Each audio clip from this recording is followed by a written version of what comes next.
Susan Wilson looked out the viewport of her ship at the strange light forming at the edge of the solar system. After 20 years in the Earth Space Defense Force, she thought she had seen everything. She was wrong. "Captain, we're getting some weird readings," said Jack Brown, her sensor officer. His fingers moved quickly over the control panel. "It's like nothing I've ever seen before." Susan nodded. "Send a message to Earth Command. Tell them we have unknown activity at the heliopause."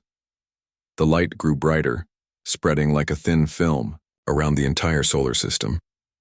Susan had a bad feeling about this.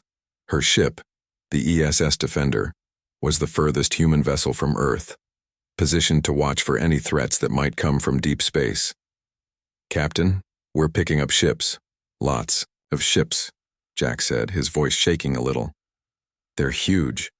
Susan looked at the display. The sensor readings showed vessels larger than anything humans had ever built, hundreds of them, forming a ring around the solar system. As she watched, energy beams shot out from the ships, connecting to each other and strengthening the light barrier that was forming. "Are they responding to our hails?" Susan asked her communications officer. Linda Green shook her head. "Nothing on standard frequencies. Wait, I'm getting something now." A message appeared on the main screen. It wasn't in English or any human language, but somehow Susan could understand it perfectly. It was as if the meaning was being placed directly into her mind. By decree of the Galactic Council, the species known as humans are confined to their native system until deemed suitable for integration. Any attempt to breach this barrier will result in immediate action. "They're locking us in," Susan whispered. "They're building a cage around the whole solar system." She ordered her ship to approach the barrier. As they got closer, sensors showed that the energy field was becoming solid, impenetrable. Susan tried to send a message to the alien ships. "This is Captain Susan Wilson of Earth. We are a peaceful species. We request a meeting to discuss this action." There was a long pause before a reply came. This time, a face appeared on the screen. The alien had blue skin, 6 eyes arranged in a circle, and spoke with a voice that seemed to come from several places at once. "Human Captain, I am High Counselor Zexitra of the Zavorians. The Council has observed your species for centuries. You are too unpredictable, too violent, and too quickly advancing. You will remain contained until you prove yourselves worthy of joining galactic society. This may take thousands of your years, or it may never happen. The decision is final." The screen went blank. Susan ordered her ship to return to Earth immediately. People needed to know what had happened. Back on Earth, the news of the alien barrier spread quickly. At first, there was panic. People rushed to stores to buy supplies. Some thought it was the end of the world. But after a few weeks, something changed. Instead of falling apart, humanity began to unite. In Washington, D.C., world leaders gathered for an emergency meeting. For the first time in history, countries that had been enemies for generations sat together with a common purpose. "We need to understand this barrier," said President Bill Clark of the United States, "and we need to find a way through it." The leaders agreed to form a united Earth government and pool all resources towards science and technology. The old borders still existed, but now they meant less. Earth had a common enemy, or at least a common challenge. Alan Reeves watched the news from his small office at MIT. As a physicist studying quantum mechanics, he had ideas about the barrier that others might not consider. He spent days reviewing the sensor data from Captain Wilson's ship, looking for weaknesses in the alien technology. One night, as he studied the energy patterns of the barrier, he noticed something strange. The barrier didn't actually stop everything. Certain particles moving in specific ways seemed to pass through as if it wasn't there. Alan called his research assistant, Maria Lopez.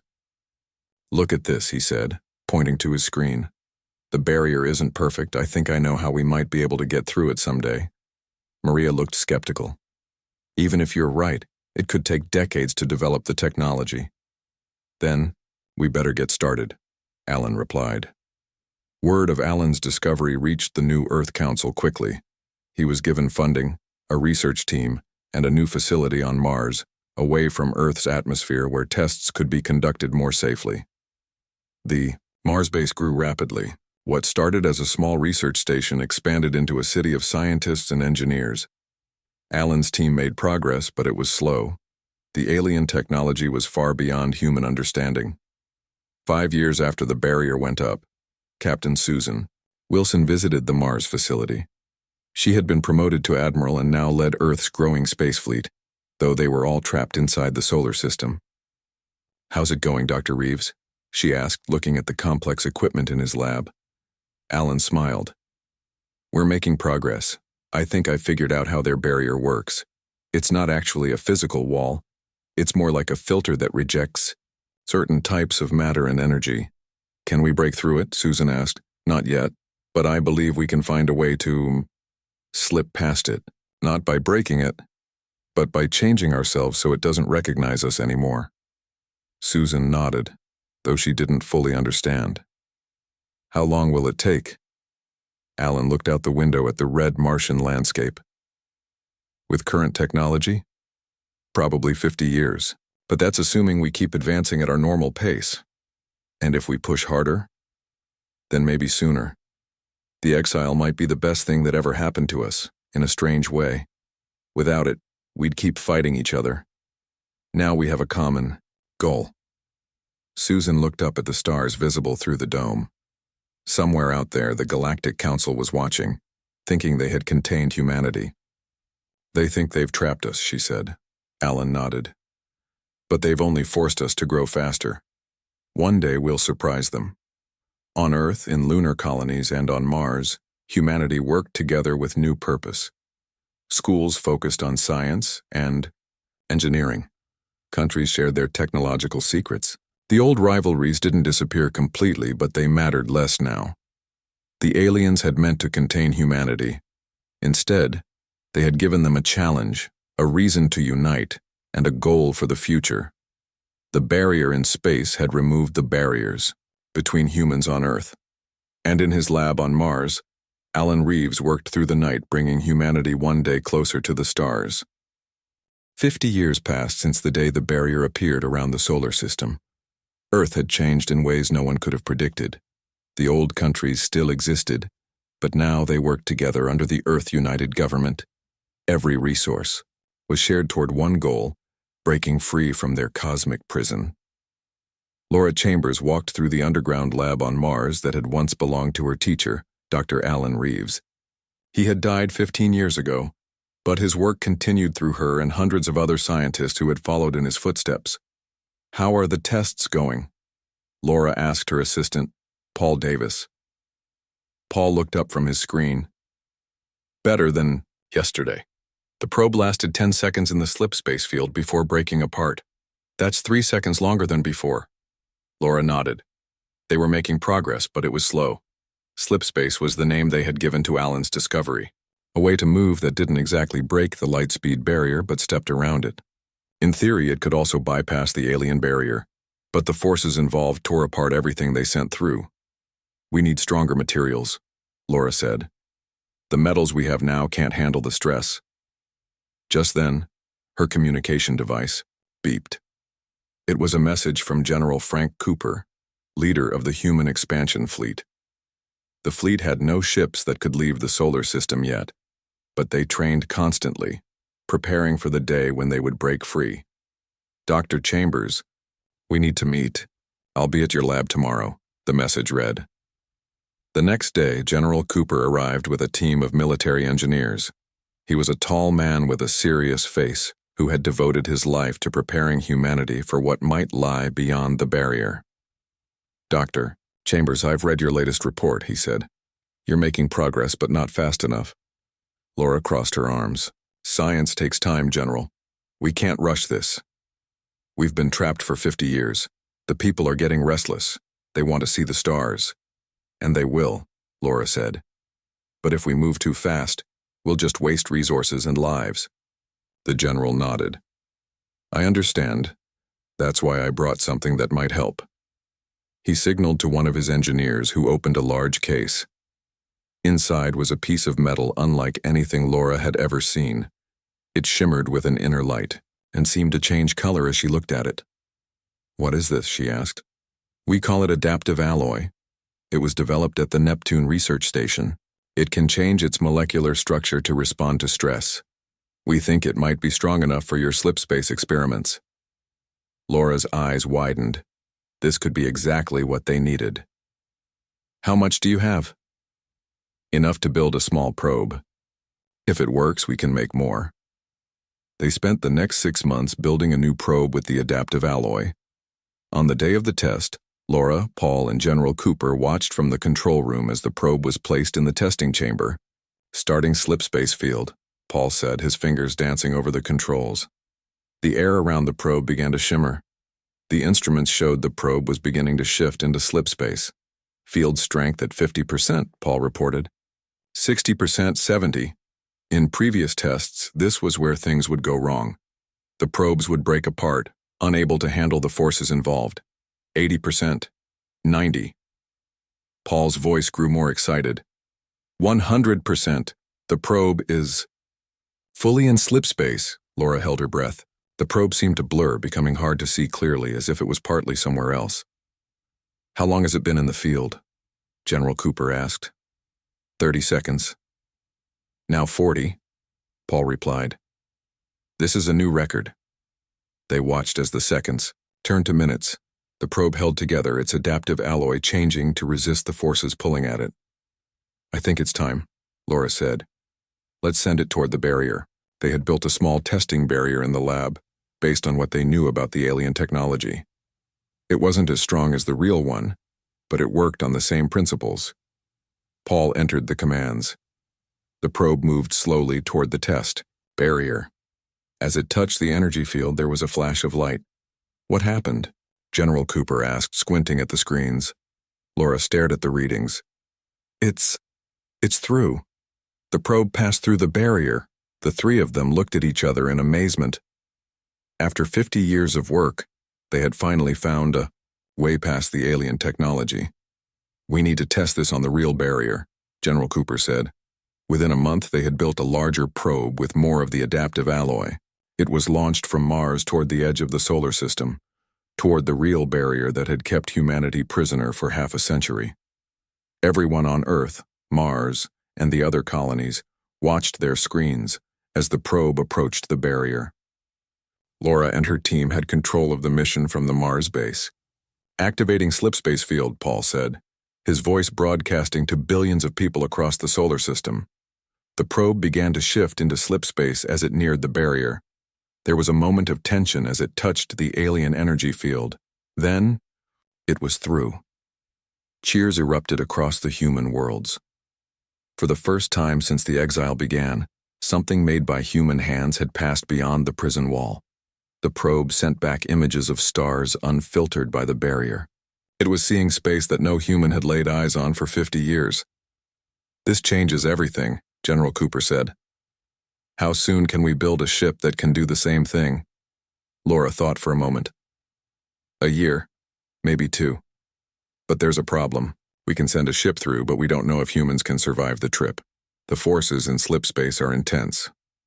"Then we'll find out," the general replied. "We'll need volunteers to test it." The news spread quickly.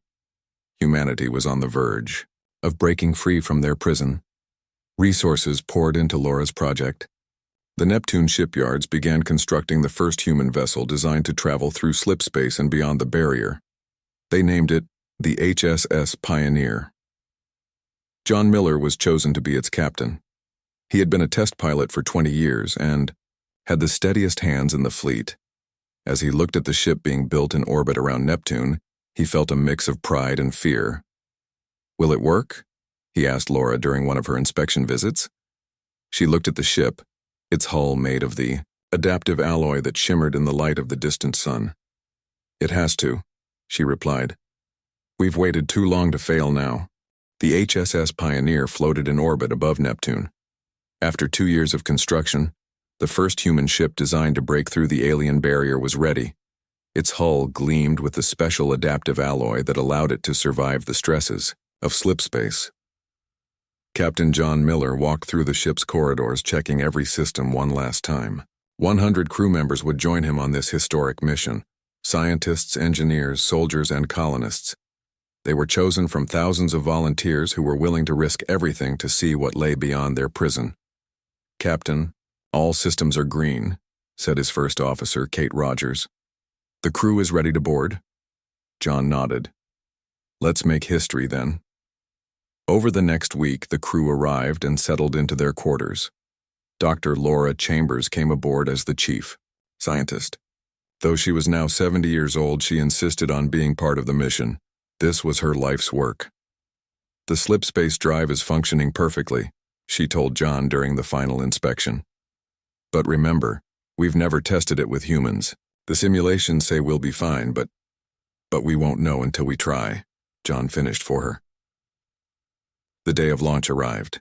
Billions of people across the solar system watched on their screens as the Pioneer prepared to leave Neptune's orbit.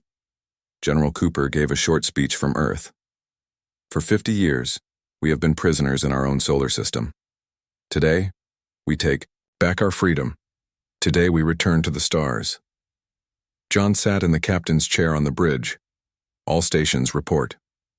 One by one, his officers confirmed their systems were ready. The last to speak was the slip space engineer, Sam Green. "Slip space. Drive is online, Captain. Ready when you are." John took a deep breath. "Begin launch sequence." The Pioneer's engines fired, pushing the ship away from Neptune and toward the edge of the solar system. It would take 3 weeks to reach the barrier at normal speed. Everyone on board knew these might be the last weeks anyone ever saw them, if something went wrong. Life on the Pioneer settled into a routine. The crew trained, the scientists ran tests, and the colonists prepared for their new lives beyond the barrier.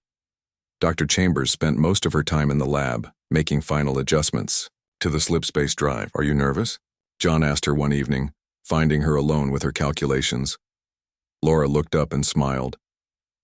"Terrified, but also excited. I've spent my whole life trying to get past that barrier. I never thought I'd actually see what's on the other side." As they neared the barrier, the crew became more tense. Everyone gathered in the mess hall for John's address. "Tomorrow we reach the barrier," he told them. "We don't know what's waiting for us out there. The Galactic Council may be watching. They may try to stop us, but humanity has waited long. Enough. It's time to take our place among the stars." The next day, the Pioneer approached the shimmering energy field that had contained humanity for generations. From the bridge, it looked like a thin, glowing wall stretching in all directions. "Slip space drive at full power," Sam reported. "All crew to secure positions," John ordered. "Prepare for slip space transition in 3, 2, 1. The ship shuddered as the slip space field formed around it. The view outside the windows changed, the stars seeming to stretch and blur. The barrier loomed ahead, growing larger as they approached. "We're making contact with the barrier now," Laura said, her eyes fixed on her instruments. There was a moment of blinding light, and everyone felt a strange sensation, as if they were being pulled in all directions at once. Then it passed. "Status report," John called out. "All systems functioning," Kate replied. "The hull integrity is holding." "Where are we?" John asked. Laura checked her instruments and looked up with a smile that erased decades from her face. "We're through. We're past the barrier." Cheers erupted on the bridge. John ordered the ship to return to normal space. The slip space field collapsed, and the stars came back into focus. They were looking at a view no human had seen in 50 years.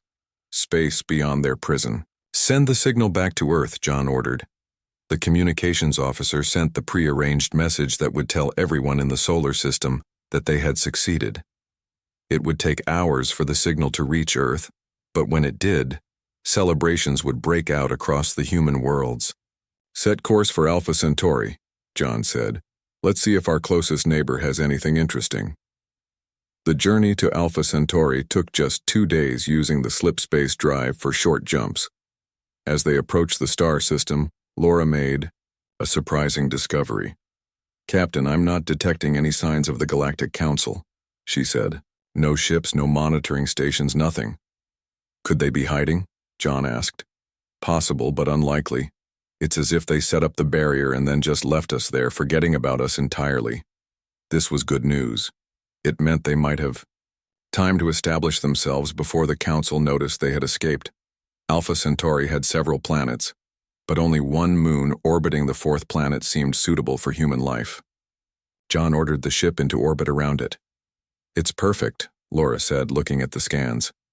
"Gravity slightly less than Earth, breathable atmosphere, liquid water. We could start a colony here." John nodded. "That's exactly what we're going to do." He turned to Kate.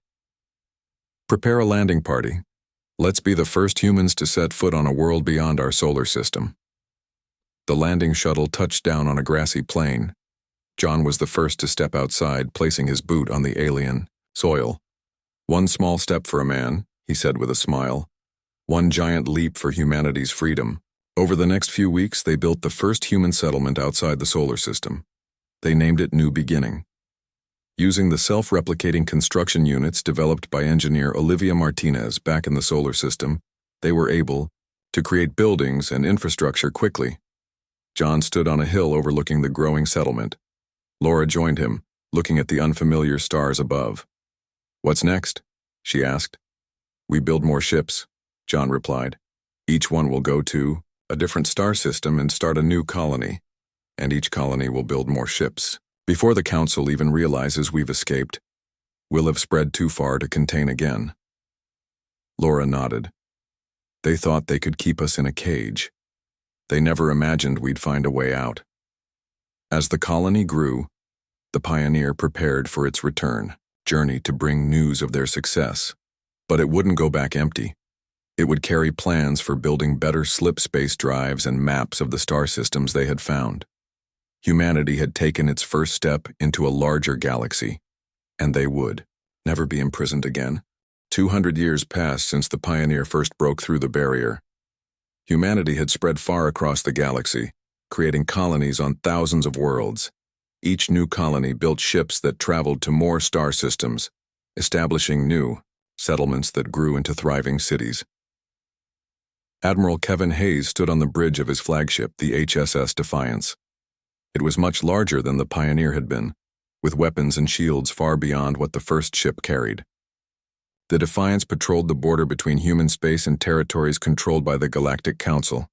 "Status report," Kevin ordered. His second-in-command, Lisa Evans, stepped forward. "All systems normal, Admiral. No sign of Council activity in this sector." Kevin nodded. So far, they had been lucky. The Council seemed unaware that humans had escaped their prison and were spreading across the galaxy. Humanity had been careful to expand into empty regions, avoiding direct contact with Council worlds. "The border fleet is in position," Lisa continued. 5,000 ships spread across 50 light years. "Good," Kevin said. "Remember our orders. We observe only. No contact with Council ships unless absolutely necessary." The human expansion had been guided by a simple principle. We build in silence, we grow in the shadows. Every colony knew the risk of discovery. If the Council found one human world, they might not find the others. Humanity had spread too far, too fast to be contained. Again. On the colony world of Liberty, Governor Helen Blackwood walked through a research facility built deep underground. Scientists and engineers worked on new defensive technologies, preparing for the day when the Council would discover them. "How are the new shield generators coming along?" Helen asked Dr. Sam Clark, the lead scientist. "Better than expected," Sam replied. "They can absorb 5 times more energy than the previous models. Council weapons would barely scratch them." Helen nodded with satisfaction. Every colony focused on different research. Liberty specialized in defensive systems, while other worlds developed weapons, faster ships, or better slip space drives. Together, the human colonies had advanced far beyond Earth's technology when they were first imprisoned. "Governor, we've received a message from the scout ship Horizon," an aide said, hurrying into the lab. "They've found something important in the Prometheus system." Helen read the message with growing excitement. "Get me a secure line to Admiral Hayes immediately." 3 days later, A small fleet of ships gathered in orbit around a previously unexplored planet in the Prometheus system. Admiral Hayes and Governor Blackwood met with scientist William Foster, who had made the discovery. "It's down there," William said, pointing to a display showing the planet's surface. "Ruins of a city, at least 50,000 years old." "Alien ruins?" Kevin asked. William nodded. "But not Zavorian or any known council race. This civilization was different. And based on what we've found so far, they were eliminated by the early council for being too unpredictable." Helen's eyes widened. "Just like us." "Exactly," William said. "We think they might have built an empire that challenged the early council. So the council wiped them out and erased all records of their existence." Kevin frowned. "How many other species might the council have destroyed over the years?" "We don't know yet," William replied. "But the ruins contain technology we've never seen before. If we can understand it, we might gain an advantage over the council." Teams of scientists and soldiers landed on the planet's surface. They set up a research base around the ancient ruins and began studying the alien technology. William led the research team, working day and night to unlock the secrets of the lost civilization. After weeks of study, William made a breakthrough. He called Admiral Hayes and Governor Blackwood to his lab to show them what he had found. "Look at this," he said, activating a device they had recovered from the ruins. A holographic map appeared showing the entire galaxy. Certain areas were marked with symbols they couldn't read. "What are we looking at?" Kevin asked. "A map of quarantine zones," William explained. "Places where the council imprisoned developing species, just like they did to us. And this," he pointed to one area of the map. "This shows where the prison worlds are located."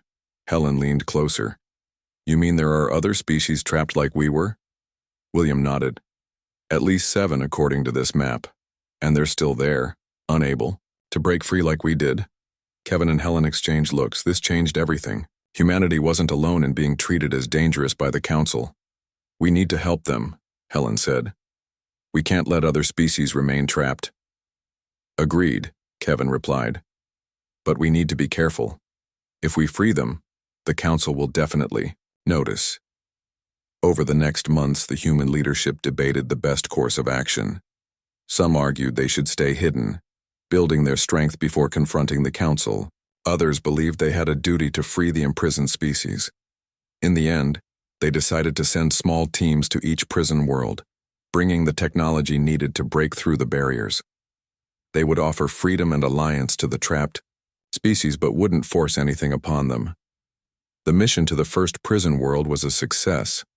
The species called the Novan, blue-skinned beings with 4 arms, had been trapped for over 500 years.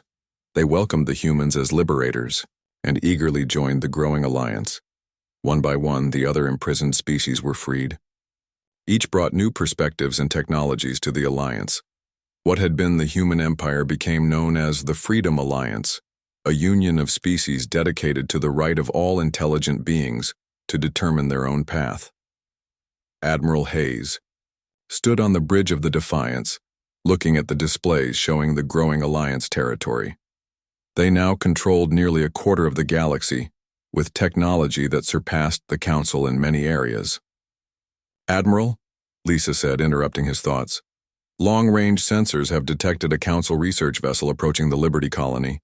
They haven't seen us yet, but they'll reach scanning range of Liberty within 3 days." Kevin took a deep breath. The moment they had been preparing for had finally arrived.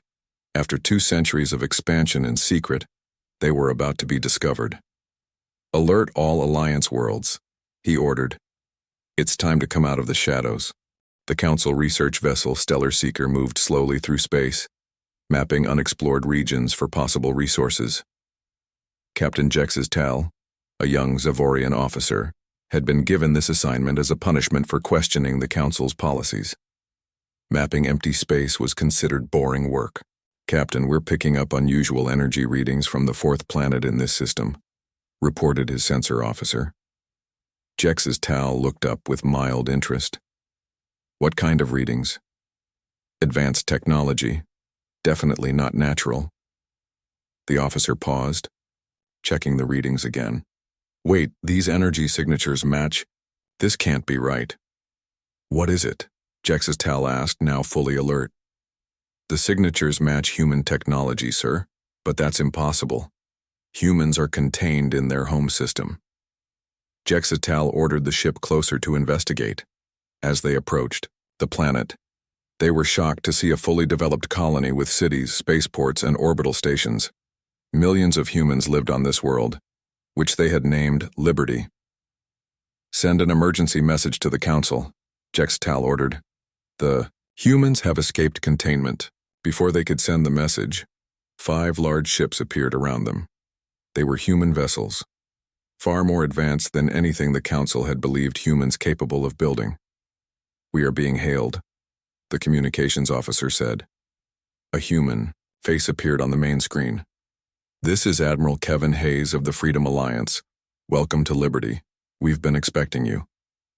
Jexistal was too shocked to respond immediately. Humans were supposed to be primitives, barely able to travel within their own system. Yet here they were, with technology that seemed equal to or beyond the Council's. How did you escape the barrier? He finally asked. The human smiled. We evolved, and we've been free for over 200 years. The news hit Jexistal like a physical blow. 200 years? The humans had been loose in the galaxy for centuries, and the Council hadn't noticed. We would like to invite you to meet with our representatives, Admiral Hayes continued. We have much to discuss. Jexistal knew he should refuse and try to escape to warn the Council. But his ship was surrounded and his curiosity was aroused. How had the humans accomplished all this? I accept your invitation, he said. The meeting took place in a grand hall in Liberty's capital city. Jexistal was surprised to find not only humans waiting for him, but representatives of other species as well. Some he recognized as council races, but others were completely unknown to him. A human woman stepped forward.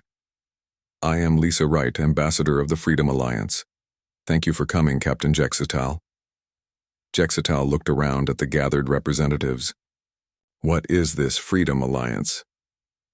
We are a union of free species, Lisa explained.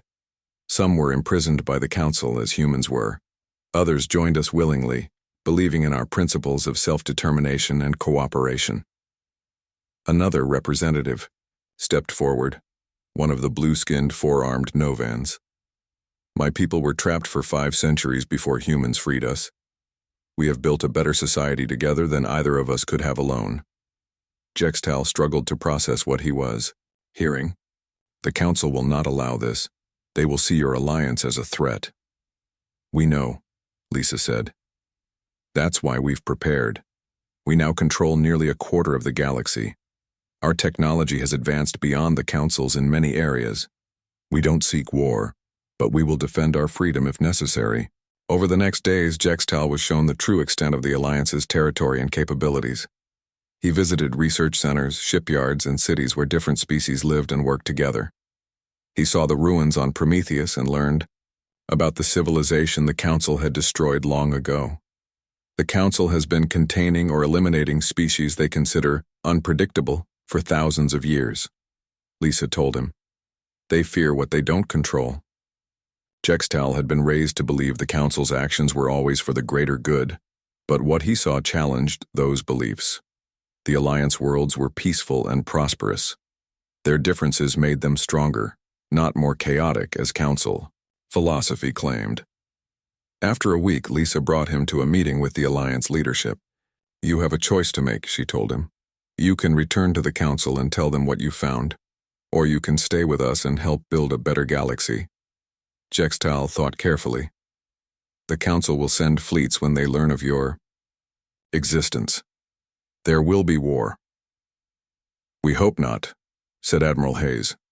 We prefer a peaceful solution. But we won't return to our cages. In the end, Jexistal decided to return to the Council. He believed they needed to know the truth, even if it challenged their most fundamental beliefs. The Alliance provided him with a small, fast ship to take him to the nearest Council outpost. 2 months later, the Grand Council chamber on Nexus Prime was filled with representatives from all member races.